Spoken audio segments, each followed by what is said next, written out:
This is what big LED doesn't want you to know. Your LED lights in CCT mode can reproduce some of the worst skin tones on the lower end of the Kelvin scale. So the question is, does gelling a 5600 LED light down to 3200 produce a better color quality than running it at 3200 on the unit itself? Well, the answer in theory should be yes, but now with the upgrades in LED technology, the diodes have become a lot better and are better representing of those lower tungsten colors. Back in the old days, using old LED lights, gelling a fixture was common to match it to tungsten a little bit better because it didn't represent those colors very well. I've seen many high-level DPs gel an old sky panel because the tungsten for the old sky panels was awful and it was better just to run some CTO gel over it. A lot of these newer LED lights are pretty much almost as good as tungsten now. With some of the new lights like the Aperture 1200X Storm using the Blair color technology, which has blue, lime, amber, indigo, and red, using those chips to balance out better than just an RGB or RGB WW. The color metrics of the 1200X look good on paper, and if you look at the website, you can see their SSI score as well as the TM30 score, which is funny because if you look at the older Aperture products, they only give you the CRI and TLCI scores, mainly because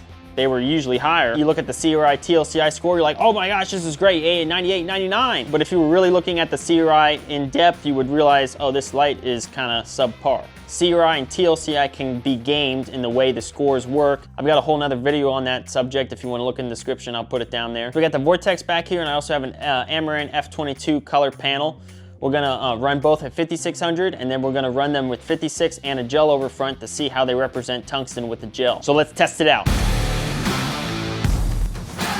This test here, we're gonna do at 5600 to just get a baseline reading. Taking this reading about 3 feet away from the unit, and I'll keep it the same for the other tests as well. All right, so looking at this, looks like we're just a little bit over 5600, 100K over, not the worst. We're getting very minimal green here, 0.1. It's not even recommending a filter, so it's very minimal delta UV shift. Spectrum there, you can see it's spiky. Those are the diodes. You got the blue, the green, and the red and yellow. The LED engine chip in this light is a RRG BBW, so red, deep red, green, blue, royal blue, and white. So just keep that in mind. Coming to the actual CRI chart, you can see the red, the R9 is a little bit low.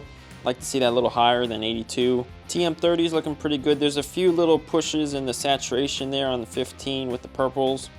Nothing crazy though. The RF 94 and the gamut 101. The SSI score here compared to the CRI D50, which is Daylight 5000, is 73. TLCI of 95, not too bad. That's actually pretty good. So overall, pretty decent score for 5600. All right, so now I'm gonna take this all the way down to, or 2200, the most I can go on this unit.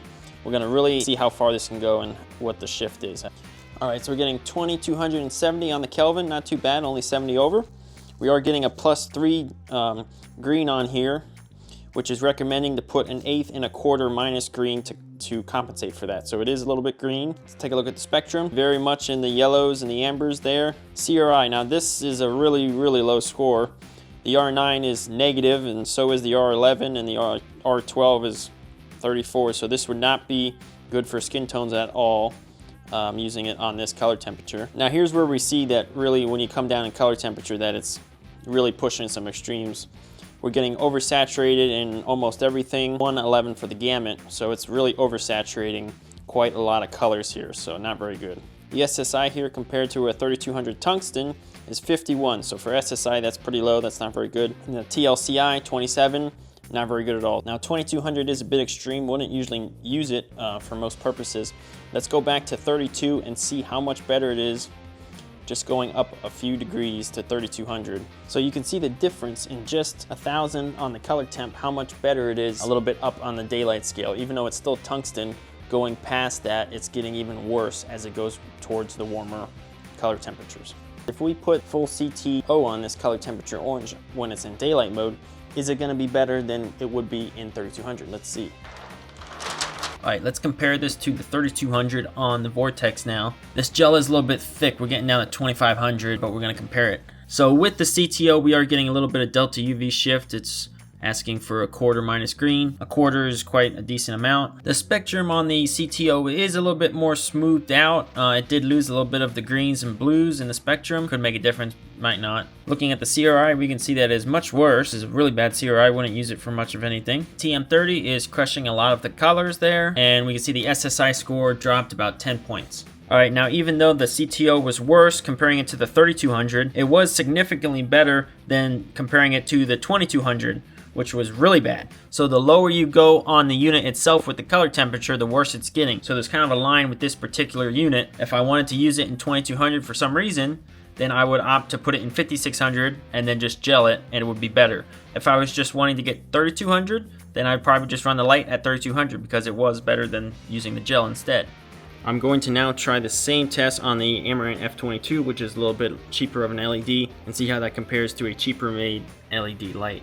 Okay, we're gonna start out at 5600 on the 22. All right, so the color temp, we're getting 5600 almost exactly, good there. Only 0.1 on the green, but no filter required. Spectrum there looks very similar to the Vortex in 5600. CRI is around the same as the Vortex as well. TM30, 94 on the RF, the RG 103.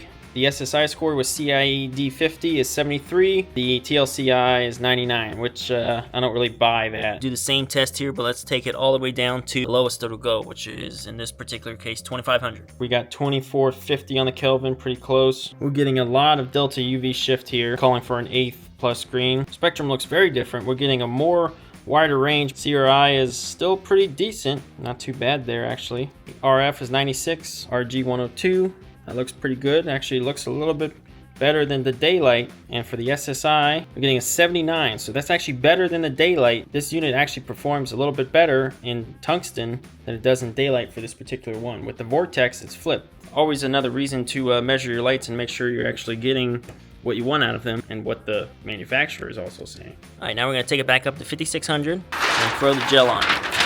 So the CCT here is pretty close. It's actually, this gel is perfect for 2500, taking it down. With the gelled light, we are getting a little bit more delta UV shift. It's calling for 2 gels now instead of just a 1/4 plus green. Spectrums look pretty similar. There's just a little bit more green in with the gelled one, but then it's a little less blue, so they kind of cancel out. CRI is noticeably worse with the gelled. TM30, we're getting crushed quite a lot for the saturation. The SSI has gone down a couple points, not the worst, but it's not getting better. And the TLCI went down about 20 points, 21 points. All right, now what I have here is a Mole Richardson Mighty Mole. Beautiful for bouncing into a large white source or muslin, skin tones, and the best spectrum you can pretty much get. You can see, does definitely get hot. For the color temperature, we're getting 3000, which is just about right for this unit. Usually it bounces between 2900 to 3100. There's very, very minimal delta UV shift. Not even on the CCI chart, it's giving a green or a magenta shift. Look at that nice full spectrum, hitting every bit of the spectrum there. SSI here, 99.4, pretty much full till on every single R value. Even the R9 is 98 almost. TM30, perfect TM30 score. RF 100, RG 100. And we got an SSI of 97, which is very, very good. It's very hard to get anything above 90, and a TLCI of a perfect 100 on there. Now what I want to try is putting a little bit of CTB in front of this to make it daylight and see how that compares to the daylight on an LED unit. All right, so here's a 3-wide comparison between the Vortex 8 and the F22, both at 5600 Kelvin with nothing on them. So as you can see, the CTB I used is not quite strong enough. I needed like another half there, but we're just gonna go with it. Keep in mind this gel is old and it's used, so that's why we're getting a little bit of minus green required there. Vortex and the 22 are very similar. We can see the spectrum is a lot different. The Vortex and the 22 similar. The Mighty Mole has less spikes and it's really taking over that red, amber and orange section. CRIs are all pretty similar. The Mighty Mole's just 1 point lower. But if we look at the real values here, like the R9, the Vortex is 82, while the Mighty Mole's 90. The F22 is 89. R9 is a very big one for skin tones, and it's the most important on the CRI extended chart. TM30s, the Mighty Mole's a little bit less with the gel on there, getting crushed a little bit. The SSI, here's where the Mighty Mole actually outperformed the two LEDs. We got an 88 for the Mighty Mole. Vortex and the 22 were both 73. So for SSI purposes, this is higher for the Mighty Mole. So which one's really better? It's hard to say. The Mighty Mole CRI, you can see that the important numbers like R9, R12, 13, 15, they're actually higher than some of the other two panels here. So my guess would be if I had a fresh gel and I had the time and the budget to use it, I would. You could say it's better or slightly better than LED on 5600, depending on what kind of unit you're using.